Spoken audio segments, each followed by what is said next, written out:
Los excavadores se han encontrado con una tremenda sorpresa. Imaginaos la escena. Una especie de catacumba, justo entre la catedral y el palacio presidencial, y bajo las losas, un hueco oscuro. Centenares de cadáveres, muchos de ellos, según los expertos, entre 4 y 6 años. Perfectamente bien conservados por las condiciones climáticas de esta especie de gruta subterránea. Y sobre todos ellos, erigiéndose una talla de madera. Es el dios Micantecutli. Posee dedos en forma de garras. La cabeza está llena de pequeños agujeros y tiene el hígado colgando.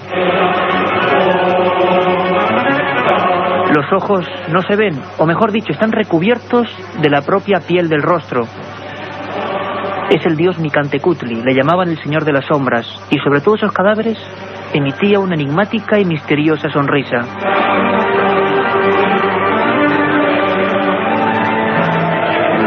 La otra realidad, Milenio 3, en la cadena SER.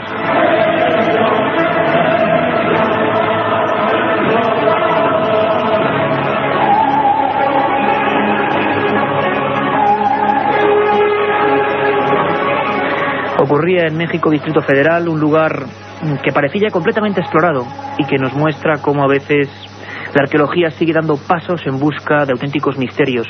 Lo repito en muchas ocasiones, Milenio 3 no es un programa de concepto paranormal clásico. Hay muchas cosas que nos inquietan, a veces están en la historia y en el presente, como ahora mismo. Vangelis hizo esa música que escuchábamos, terrible, con tambores, en honor o acordándose de los sacrificios de la cultura azteca. Y es que esta cultura ha vuelto a emerger con una exposición, dicen que la más importante del mundo, en Berlín. Allí se muestran figuras, ídolos de muerte, extraños dioses. Los aztecas dicen que fueron los mayores sacrificadores de la historia.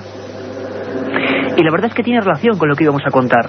Desgraciadamente las noticias nos van a llevar hasta México. Y quizá también siguiendo la senda de personas que siguen sacrificando a seres humanos.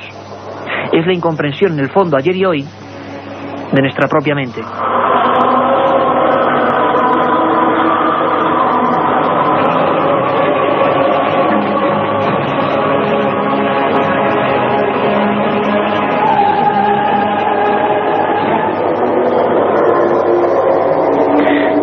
Un reportaje excelente de Matías Schulz en El País nos recordaba esos tesoros que han sorprendido, porque por un lado están llenos de joyas, llenos de metales preciosos, pero por otro están acompañados de la viva imagen de la muerte. Chávez Valderas, una de las arqueólogas de las 30 que están investigando el asunto, aseguraba eso: centenares de niños de 4 y 7 años de edad.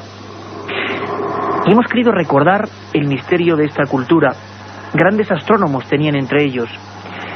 Gobernaron prácticamente toda América durante 200 años, con unos conocimientos astronómicos que, dicen algunos, no han sido superados.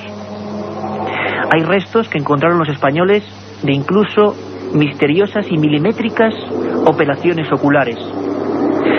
Eran grandes arquitectos y, sin embargo, cada mes realizaban la misma y trágica situación ritual. Mujeres, hombres y niños eran sacrificados, despellejados vivos, en honor a unas misteriosas deidades como ese Micantecutli. Dicen que eran 13 y que pedían sangre constantemente. Todo eso ocurría en los templos y las pirámides que los conquistadores llamaron del horror.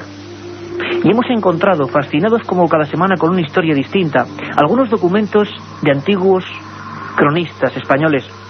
Por ejemplo, la de Bernal Díaz del Castillo.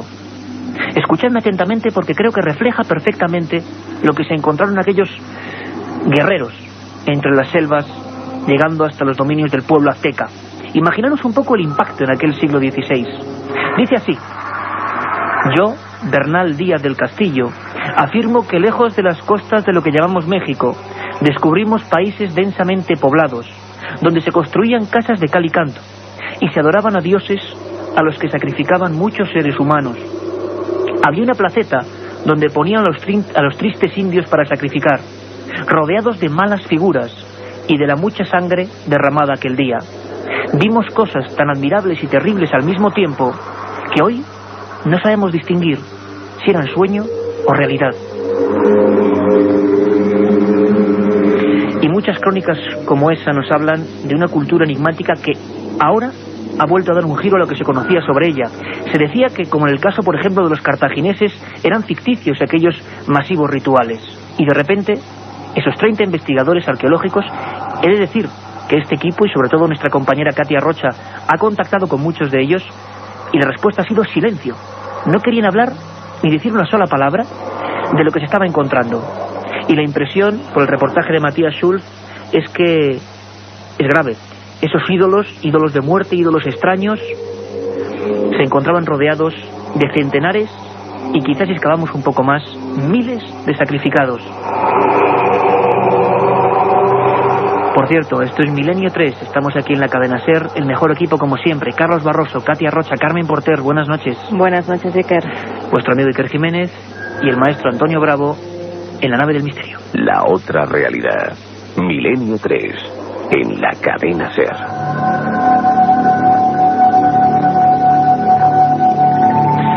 Dicen que el día que los españoles llegaron a Tenochtitlán, según contaba este cronista, Bernal Díaz, corrieron miles de litros de sangre. Las cifras, como siempre, varían. Se habla de 20.000 sacrificados en aquel 1519.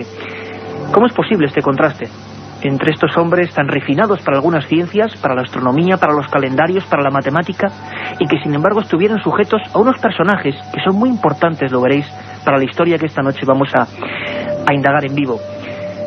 Los sacerdotes astrónomos. A pesar de que todo se regía por clanes, estos sacerdotes astrónomos parece que regían toda la vida de los aztecas, y parece también que administraban ciertas drogas. La seta de Tenochtitlán era una de ellas, y que los verdugos, hombres importantes de clanes familiares, mataban, despellejaban, decapitaban en ese estado de éxtasis en el que veían a sus peores demonios convertidos en realidad. Era un mundo extraño y hostil que se perdió. En apenas 100 años, 3 pestes acabaron con esa extraña y enigmática cultura que hoy vuelve con esos huesos a hacerse presente, los aztecas. Y antes de conectar con la cruda realidad que nos vuelve a hablar de sacrificios, quizá de personas, una hipótesis curiosa y tremenda y extraña, que es que hay seguidores de algunas culturas, ha ocurrido también en Perú, que dicen que quieren, recobrar aquel espíritu misterioso y sangriento, por supuesto, y están haciendo fechorías en algunos puntos de México. Vamos a viajar dentro de muy poco a Ciudad Juárez, porque se ha convertido sin duda en el desierto de la muerte, y están apareciendo personas, sobre todo mujeres, o casi siempre mujeres, con los mismos símbolos y síntomas que cuando eran sacrificadas en el siglo XVI en aquellos templos. Y antes de nada, siempre buscando un poco de conocimiento, queremos hablar con este buen amigo, miembro de este equipo y director de la revista, la prestigiosa revista de arqueología, Nacho Ares. Nacho, buenas noches, amigo. Buenas noches, ¿cómo estáis? Nacho, una pregunta. Hablábamos de estos descubrimientos, de esta magnífica exposición de Berlín. La verdad es que la fotografía que tenemos aquí del dios Micantecutli, con esas garras, esa sonrisa, da miedo. ¿Por qué se sacrificaban los aztecas? ¿O se sabe o se ha intentado estudiar de dónde surge esto? ¿Había otras culturas que sacrificaban de esa misma forma antes que ellos? Hombre, la exposición que ahora mismo está en Berlín, yo tuve la suerte de verla en Londres hace 3 meses, creo que fue en febrero o en marzo, cuando precisamente me desplacé única y exclusivamente para verlo, ¿no? En Piccadilly Circus. Y la verdad es que es bastante impresionante, ¿no? Conocer de cerca estas divinidades tan terroríficas, como ahora mencionabas, y que en muchos casos la falta de documentación, la falta de textos, es lo que hace a los investigadores especular un poco sobre la posible naturaleza de estos sacrificios humanos. Antes mencionabas un poco, yo creo que dabas la clave en algún sentido, en que los aztecas tenían una serie de conocimientos muy claros en lo que era la astronomía, por ejemplo, ¿no? Y eso es lo que ha llevado a muchos investigadores a pensar que precisamente estos sacrificios, en donde había auténticas orgías de sangre, precisamente estaban destinados a eso, a alimentar a sus divinidades solares de tal manera que ellos, como entendedores de que precisamente la fuerza del sol, la luz del sol, era lo que les hacía vivir día a día, no solamente al ser humano, sino a la naturaleza, pues de esa forma, a través de esos sacrificios, la civilización, en este caso azteca, pudiera seguir viviendo continuamente. Es curioso, Nacho, porque tenemos noticias a raíz de esta interesantísima exposición, que desde luego ojalá venga en algún momento a España, de que hay documentos, claro, se conocía solo por los códices, y ahora tenemos las estatuas, las figuras y sobre todo los muertos, pero se decía incluso que se metía Tengo que advertir que el programa, sobre todo a partir de un cierto instante, cuando empecemos a hablar de Ciudad Juárez, va a ser muy duro. Tengo que decirlo, no es ninguna trama para que estén ustedes o estéis vosotros pegados al receptor. Va a ser un programa duro, y creo que es lógico porque sabemos que hay mucha gente joven que sigue Milenio 3, y entre lo duro está la descripción de lo que hacían, por ejemplo, los aztecas. Se llenaban barreños de sangre, incluso se regaban los campos y el maíz con esta sangre. Nacho, las culturas más importantes, conocemos algunas que han hecho sacrificios. ¿Alguna, por ejemplo, propia de la península ibérica o no tan conocidas como las de América? Hombre, lo que es en Europa y en la península ibérica, algunos de los enterramientos neolíticos o incluso mucho más antiguos sí que han aparecido en algunos casos enterramientos, incluso en Stonehenge, que se ha especulado con la posibilidad de que sean sacrificios humanos, ¿no? Lo que pasa es que, bueno, en muchos casos no solamente la falta en lógica de documentación, porque en esta época es lógico que no había ni siquiera escritura, pero la falta y sobre todo los problemas que plantean los estudios arqueológicos de la cultura material que aparece en estos lugares es quizás lanzarse un poco a la imaginación o intentar encontrar una justificación como sacrificios humanos de esos enterramientos. Sí que conservamos, sin embargo, y tomando un poco una noticia que ha sido en los últimos meses primera plana de muchos medios de comunicación, por ejemplo, algunos de los tesoros conservados en el Museo de Bagdad, en Irak, procedían precisamente de unas tumbas de la ciudad antigua de Ur, excavadas por el rey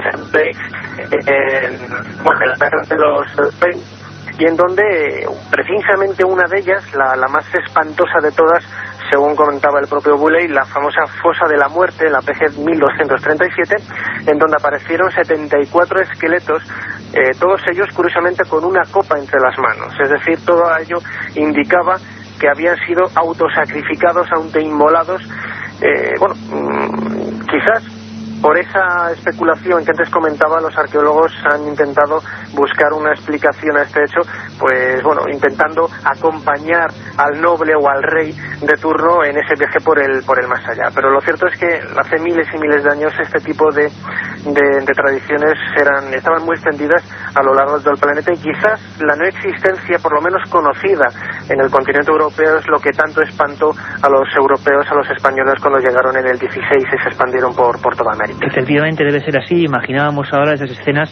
Hablaban los cronistas de esos sacerdotes astronómicos que con máscaras rígidas, imitando a los demonios de su Olimpo, lanzaban incluso con cerbatanas mientras las personas eran despellejadas. Bueno, escenas absolutamente increíbles y que no corresponden con ese otro lado de sofisticación cultural. Ahí está el enigma, el misterio de por qué el ser humano y algunas culturas se han matado o han sacrificado durante siglos. Quizá tenga algo que ver, o quizá esté en la genética, no lo sabemos, no queremos siquiera barruntarlo, pero algo está pasando, porque en algunos lugares de América, teníamos hace poco la noticia terrible que hoy recordaremos de José Tomás Reina Rincón en Perú, parece que vuelve a haber, envuelto en un sinfín de cosas, en tráfico de órganos, en supuestos rituales, incluso se habla de snuff movies, un montón de cosas que íbamos a entender por qué ha ocurrido.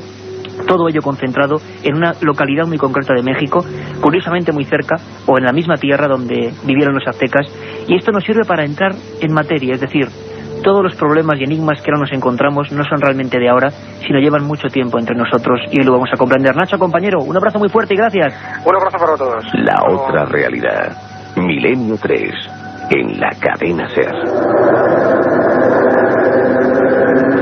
Y dice Carmen Porter, compañera, el tema de Ciudad Juárez ha sido escalofriante.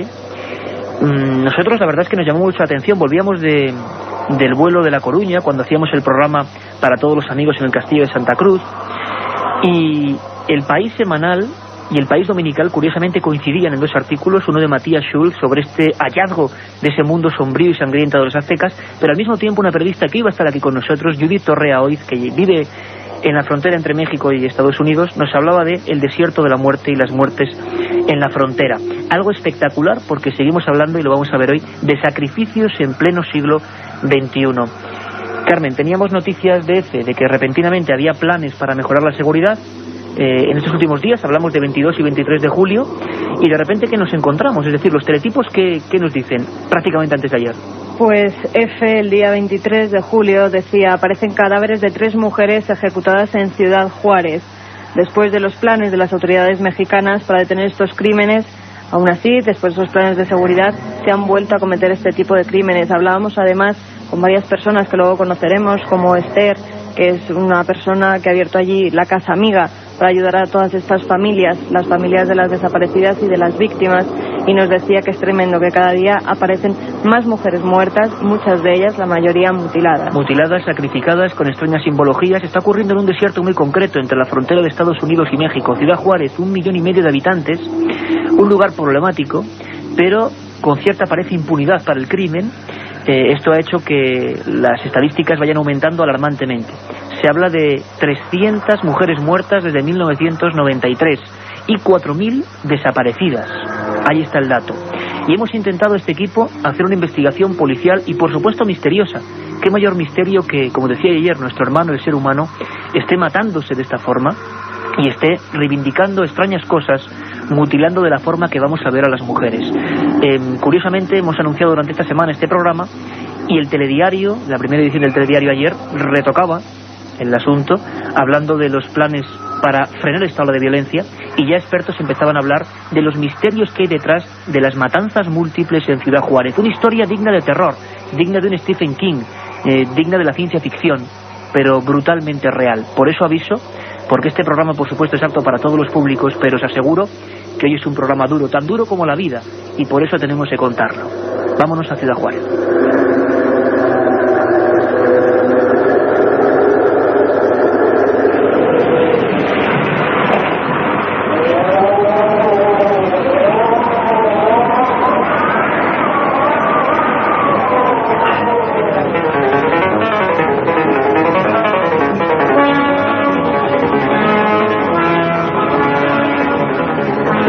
Fronterizas de Ciudad Juárez se tornan amenazadoras al caer la noche. Nadie sabe quién está sacrificando a las mujeres cada semana, quién las desmembra y las entierra en fosas comunes cubiertas por la arena.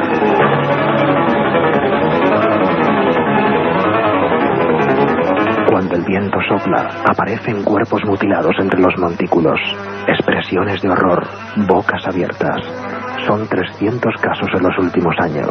Incidentes sin solución, sin culpables, sin sospechosos, envueltos en el denso silencio del desierto.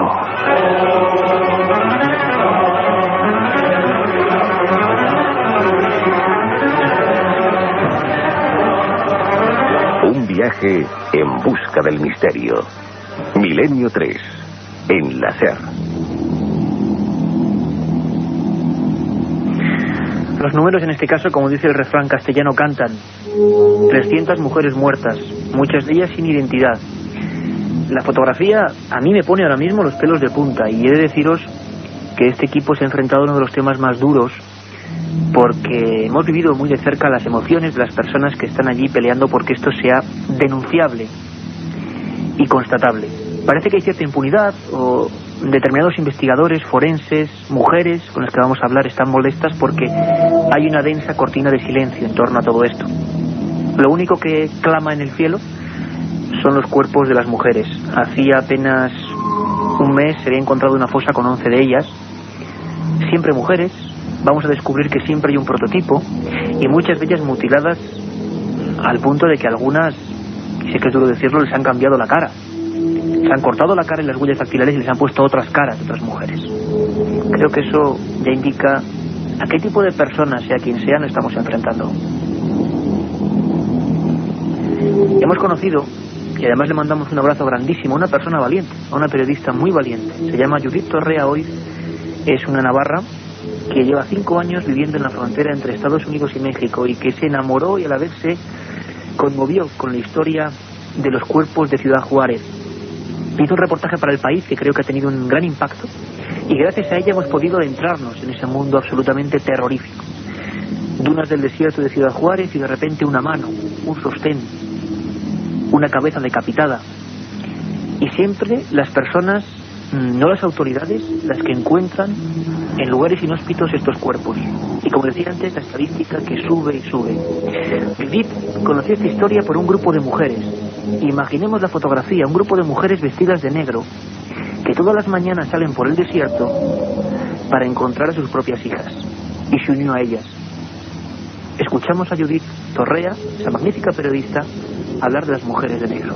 Estas mujeres todos los domingos a las 7 de la mañana van a buscar por diferentes partes de la ciudad, a buscar los cuerpos de sus hijas, ¿no?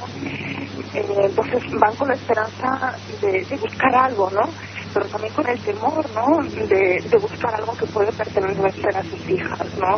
Es decir, te vas a dar cuenta que de todos los cuerpos y osamentas que se han descubierto, ninguna ha sido descubierta por las autoridades, han sido descubiertas por diferentes grupos, por diferentes personas que pasaban por ese lugar y vieron unos huesos, nunca por las autoridades.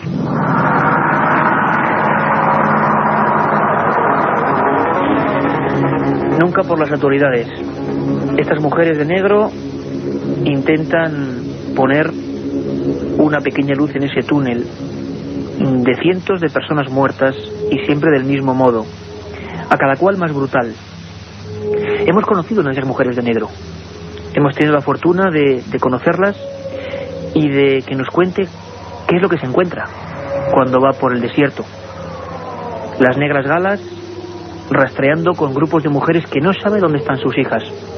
Se habla de un montón de cosas y luego vamos a hablar de las teorías, que son muchas y muy variadas y que nos meten de lleno en temas como el satanismo, las snuff movies, temas muy duros por los que a veces nos habéis preguntado en milenio3@cadenaser.com, líneas abiertas por supuesto, milenio3@cadenaser.com, y que os voy a ser sincero, como periodista y como persona, es que nos cuesta tocar, porque creemos que es la muestra de lo peor del ser humano, pero quizá denunciándolo consigamos algo. Alguien, quizá la fría y macabra sombra del dios Micantecutli, está avanzando por Ciudad Juárez, envuelto y enmascarado en no sabemos qué. Así nos cuenta Esther Chávez Cano, una de esas mujeres, lo que se ha llegado a encontrar. Las chicas, las jovencitas que aparecen muertas, se encuentran en terrenos baldíos, en el desierto, en zonas muy alejadas, y son muy jóvenes, y son violadas, son torturadas, en muchos casos mutiladas, y esto es diferente a otro tipo de crimen. Se les cercena el seno derecho y a mordidas el pezón izquierdo, que eso es brutal, ¿no? Y aparentemente esto se los hacen en vida. Estos son actos que no hay palabras para describir esa brutalidad, esa inhumanización. No, yo no sé cómo las madres de estas criaturas pueden seguir viviendo recordando las últimas horas de angustia de sus hijas, ¿no? Yo creo que la muerte fue la salvación para ellas, para descansar.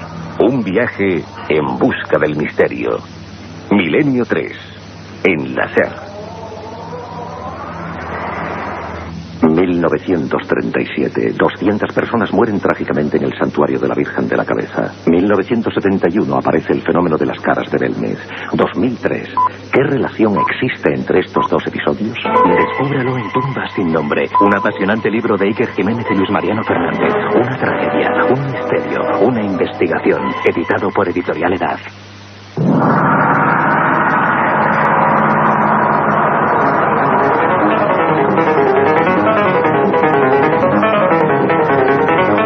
Son las 10:30 y con el ritmo terrible de esa música de Vangelis, La máscara del azteca, nos ahondamos aún más en esa historia terrible que parece que hemos conocido ahora, que los medios españoles estamos prestando cierta atención, bendita sea esa atención, ¿no?, para que quizás sepamos algo más, porque parece que el tema es mucho más problemático y misterioso de lo que parece.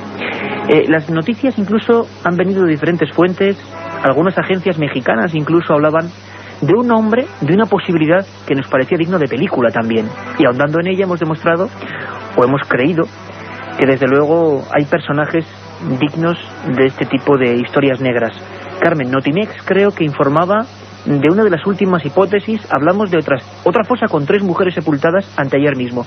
¿Qué decía esa noticia, Carmen? Efectivamente, Iker, la agencia de noticias mexicana Notimex decía o titulaba Narcos satánicos detrás de muertas de Juárez. Narcos satánicos. Y decía que los asesinatos de cerca de 300 mujeres de Ciudad Juárez, Chihuahua, más que un problema de seguridad pública en esa región, se debe a la presencia de bandas de traficantes de órganos y grupos de narcos satánicos. Esto lo afirma nada más y nada menos que el legislador federal David Rodríguez Torres.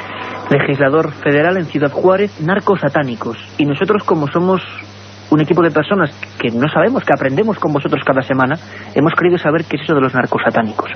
Y nos hemos encontrado que en la misma zona donde están pasando estos hechos, estos cadáveres, estas más de 300 mujeres muertas, habían ocurrido otras cosas mucho antes. Y apenas teníamos noticia de ello. Fue a final de los años 80 cuando el término narcosatánico se hizo tristemente célebre por un tal Adolfo de Jesús Constanzo. Una historia pues digna de lo que estamos contando hoy. ¿Quién es este personaje, Carmen, este iniciador, parece, de este tipo de rituales en esa zona fronteriza de México? Pues es en el año 1989 cuando salta a todos los medios de comunicación, tanto mexicanos como a nivel mundial, las andanzas de los narcosatanistas. Adolfo de Jesús Constanzo era una persona, en principio, normal. Lo que pasa que le gustaban mucho los rituales. Ya su madre estaba metida en rituales de vudú, además también de una religión africana llamada Palo Mayombe. Según las noticias publicadas en la prensa, él era el líder de una especie de secta que se dedicaba a asesinar a personas. La mayoría de ellos, en este caso Iker, eran hombres. Hombres, a diferencia de lo que está pasando en Ciudad Juárez ahora, ¿no? Efectivamente. Su banda, además, se dedicaba a transportar marihuana y creía que estaba realizando este tipo de rituales protegidos de todo peligro y que eran invulnerables. Lo hacían para protegerse. Exactamente. O sea, como para que los dioses del infierno, en este caso, le fueran propicios, ¿no? Él creía que era Satanás quien los ayudaba, quien paraba esas balas contra los que disparaba la policía. Él los disparaba y algunas veces no les daba, y entonces rendían todavía más honores a ese Satán al que ellos adoraban. Parece incluso que esa película Perdida Durango, que todos tenemos ahora en mente, genialmente interpretada por Bardem, representaban de una forma casi dulcificada a este narcosatánico Constanzo, que incluso llenaba barricas enteras con lo que llamaban sopa infernal, ¿no, Carmen? Las recetas como para no contarla. Efectivamente, Iker, en un rancho de Santa Elena, la policía, cuando los descubre, halla velas, vasijas con cerebros humanos, sangre, una tortuga, arañas, escorpiones y cabezas de cabras. También descubrieron varios cuerpos enterrados alrededor de este rancho. 13 en concreto, ¿no? La mayoría, efectivamente, 13 cuerpos, la mayoría de ellos mortalmente mutilados. A algunos les había sacado el cerebro, a otros incluso les habían arrancado algunos huesos de la columna vertebral con los que presuntamente habían hecho amuletos.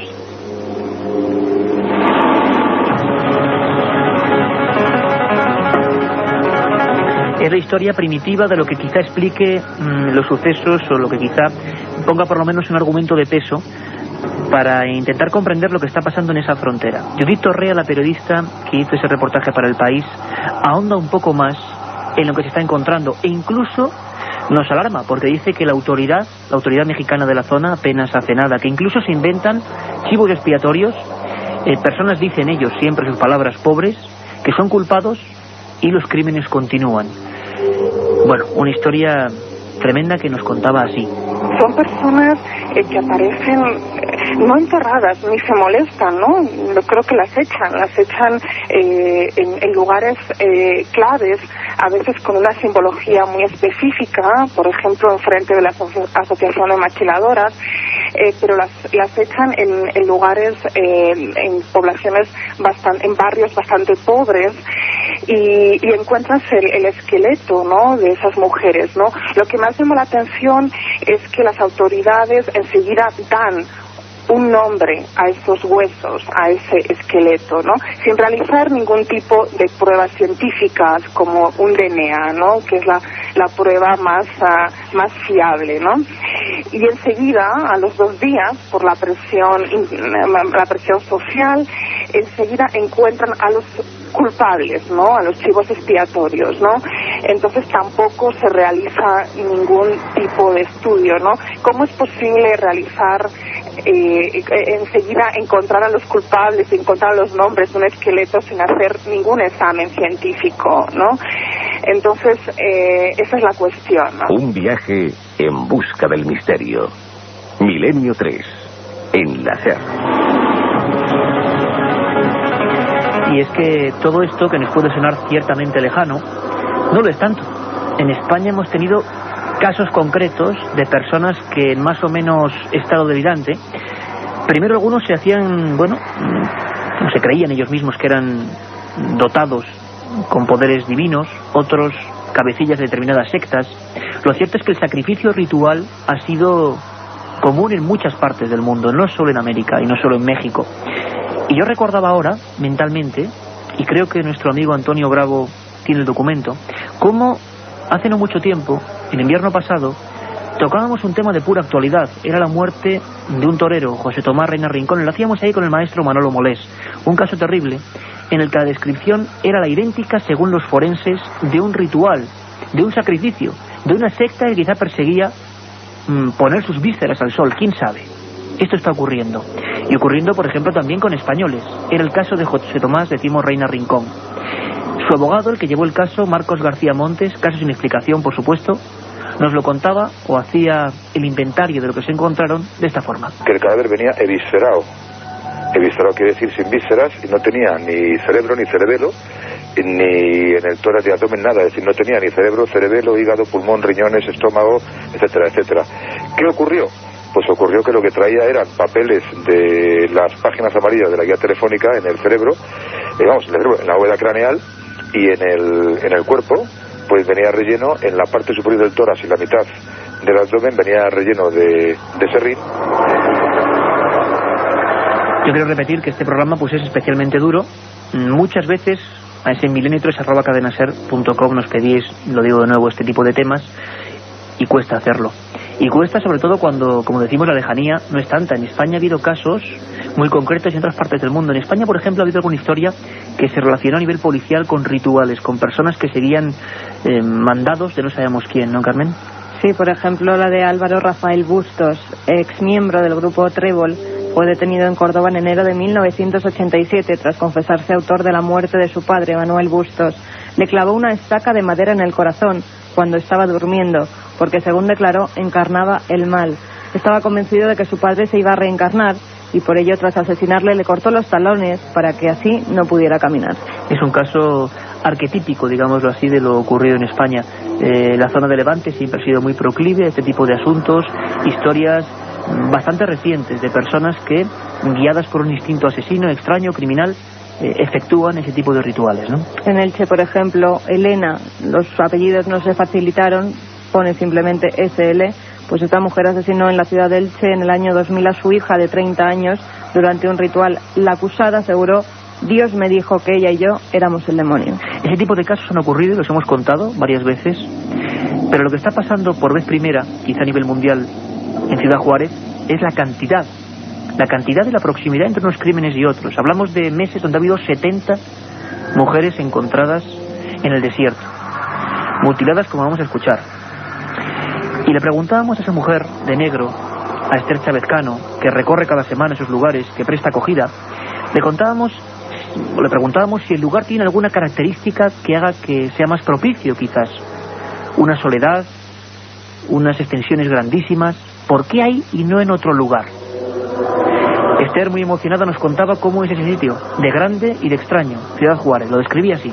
Mira, nuestro estado es el más grande de la República Mexicana.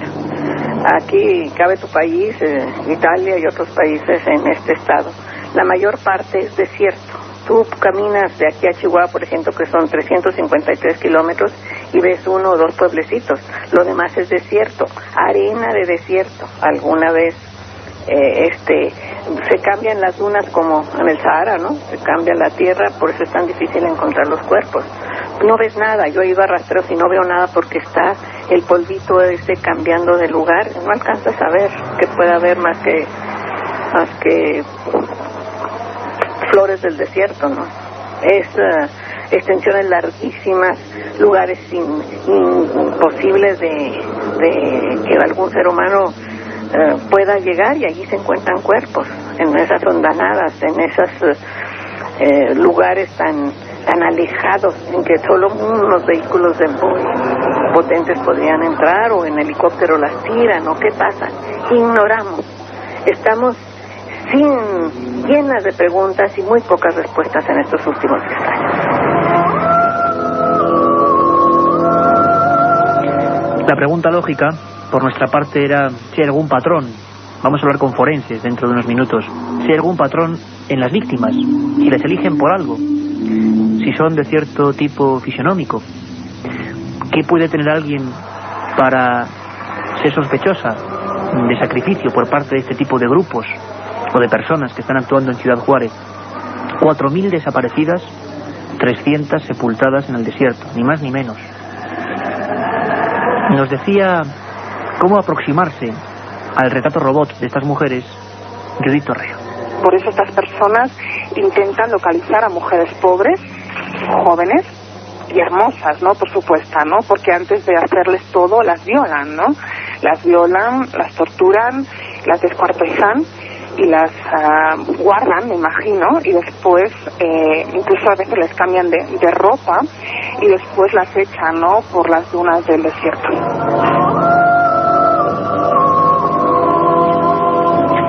Y es que son muchas las teorías que penden de un hilo. ¿Qué está pasando en Ciudad Juárez? En estos últimos años, a pesar del silencio gubernamental aparente, denunciado por estas personas, se han hecho todo tipo de especulaciones, desde las más rocambolescas a las más probables. Posiblemente los forenses, vamos a hablar con ellos, tengan la solución.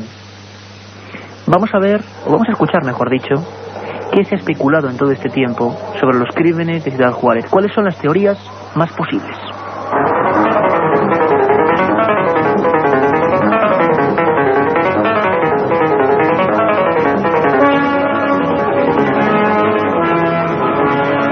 Tráfico de órganos, sectas satánicas, grupos de adoradores del sol que pretenden el regreso a tiempos de esplendor, asesinos en serie. Las hipótesis para explicar lo que está ocurriendo en Ciudad Juárez son muchas, pero ninguna de momento se puede probar.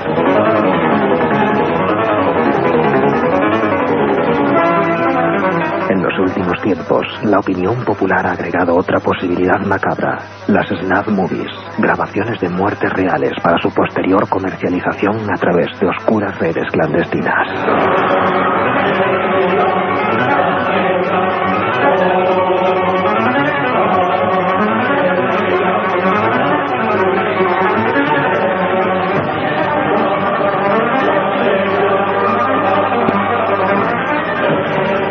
Otra realidad. Milenio 3 en la cadena SER. Esa palabra extraña, snuff movie, pues snuff movie, como digan los que saben bien inglés. Parece ser que forman parte de una leyenda urbana.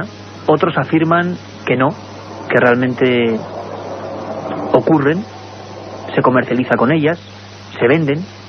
Sería más o menos la filmación de una muerte real.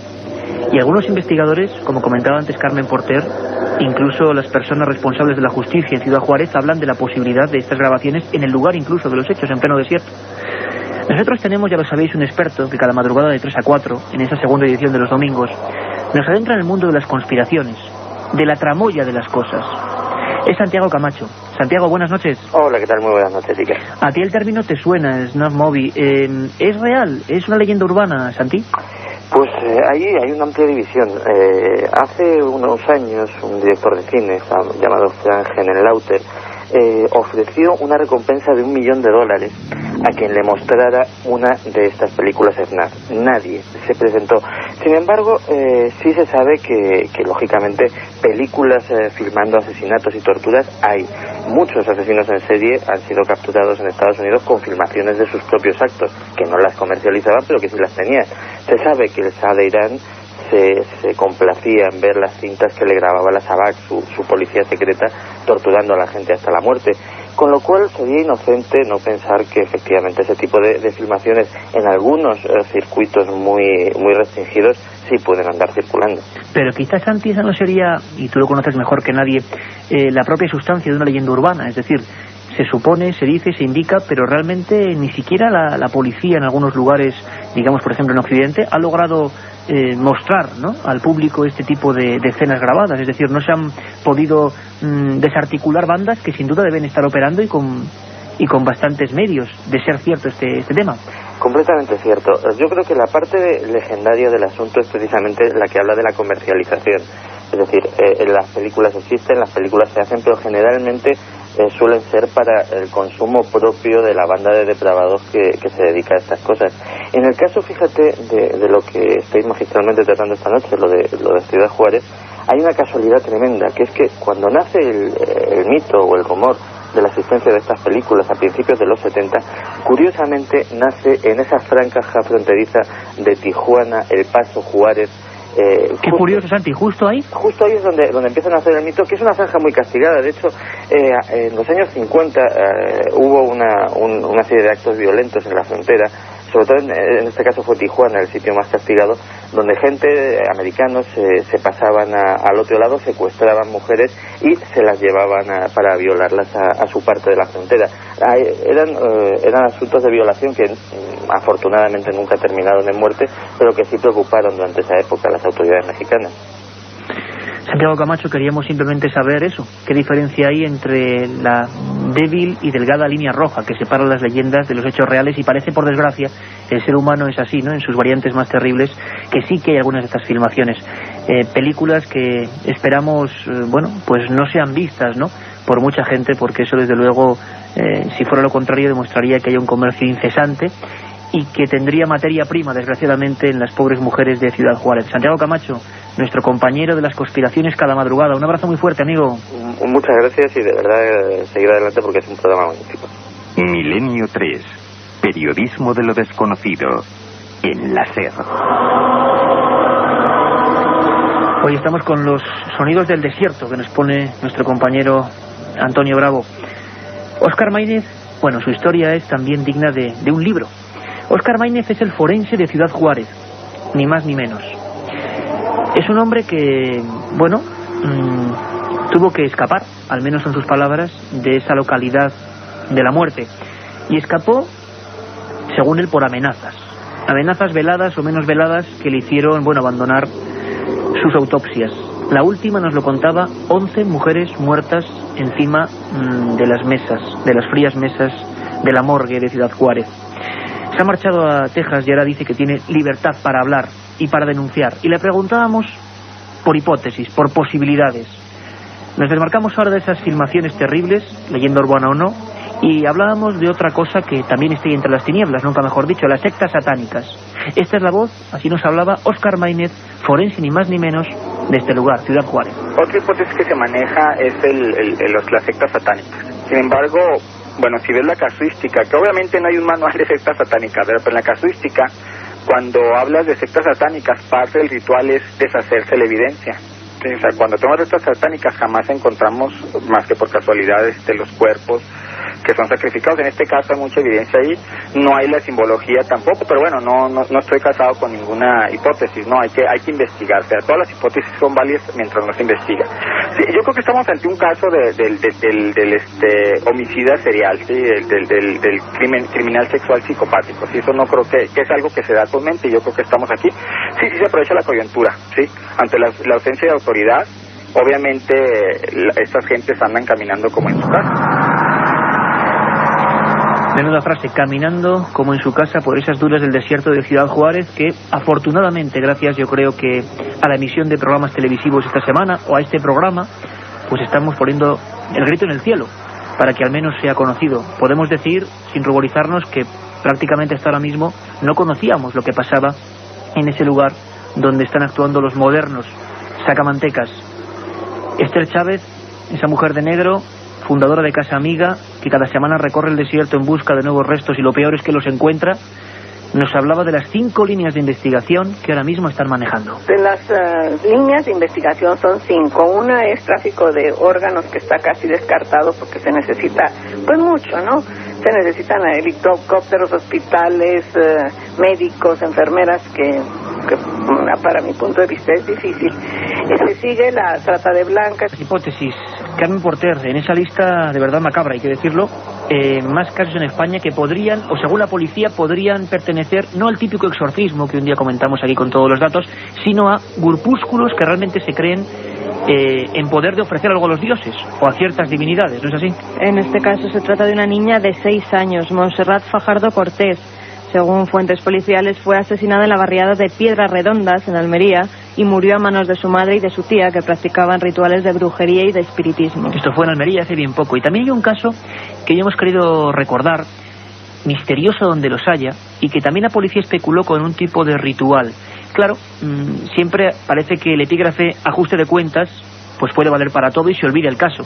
Pero había más cosas. Era un cuerpo aquí, en Madrid, muy cerquita de aquí. En Carabanchel. Fue en el año 1997. En esta localidad madrileña se descubre el cadáver descuartizado de un hombre. En su pecho derecho llevaba marcado el número 666. Es curioso, Carmen, permíteme, porque nos ha hablado esta Esther de que todas las mujeres, no sé si es un símbolo de cierto origen satánico o de ese tipo de credulidad, pero todas las mujeres, o la mayoría de Ciudad Juárez, aparte de algunas con otra cara, imaginemos lo que es eso, tienen un pecho cortado. Y en este caso los símbolos estaban en el pecho. Los símbolos estaban en el pecho derecho, además que es el que se corta en Ciudad Juárez, y como decía, llevaba marcado el número 666 y una estrella de 5 puntas. Ese caso lo investigó profundamente y se encontró con las barreras, el silencio y el olvido. Nuestro buen amigo corresponsal Francisco Contreras, que acaba de llegar, lo tenemos recién desembarcado del Nilo, del Cairo. Francisco, buenas noches, amigo. Buenas noches, Iker, buenas noches, Carmen, a todos los oyentes de Milenio 3. El caso del cadáver sin cabeza, sin extremidades, del tronco humano que aparecía en Carabanchel y que todo el mundo se ha olvidado de él, ¿no? El hombre sin rostro de Carabanchel, lo llamaban, o lo titularon en la prensa, ¿no? Que apareció en septiembre de 1997, concretamente en el Cerro de la Mica, ¿no? En una caja de cartón, abandonado a la suerte de Dios en una caja de cartón. Tenemos que preguntar a nuestro compañero Javier Manzano, también siempre presto al mundo de los sucesos, si hay nuevas novedades, pero parece que nada, ¿no? Absolutamente nada. El Grupo Quinto de Homicidios investigó el caso, siguió la pista hasta Zaragoza, siguiendo además a un grupo de corte satánico, sectario, pero se acabaron las pistas y se acabaron los indicios. No es el único caso dentro del mundo del satanismo ácido que ha ocurrido en España. Hay un Levante, la zona donde tú en Levante el satanismo ácido está a la orden del día. ¿Qué es el satanismo ácido en concreto? Porque estaría relacionado con los grupos de narcotraficantes. O sea, una especie de versión española de lo que está ocurriendo en Ciudad Juárez. Para que los oyentes se hagan una idea muy truculenta y cruel, pues hay ajustes de cuentas entre grupos de narcotraficantes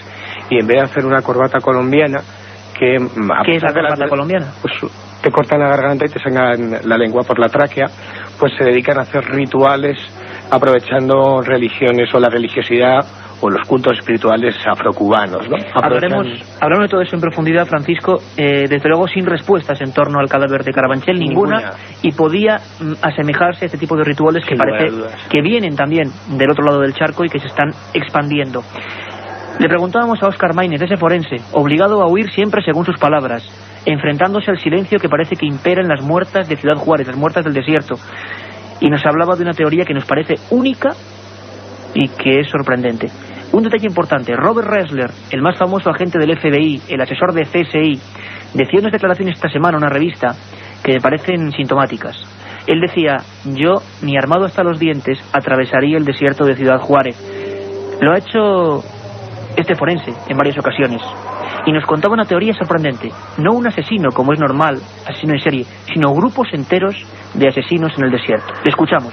Mira, estas personalidades psicopáticas se pueden dar en cualquier lugar, en cualquier momento, ¿sí? Desgraciadamente se presentaron en Juárez y se presentaron en un ambiente fértil para la impunidad. ¿Sí? Quiere decir que si se han presentado, por ejemplo, estas mismas personalidades en una ciudad norteamericana, española o de un país con una policía científica profesional, esto no hubiera llegado a este punto, porque inmediatamente hubieran reconocido el problema y hubieran actuado en forma correspondiente con los métodos probados de investigación. No hubieran optado por estrategias alternas de minimizar el problema, de negar el problema, de culpar a la víctima, de crear archivos expiatorios.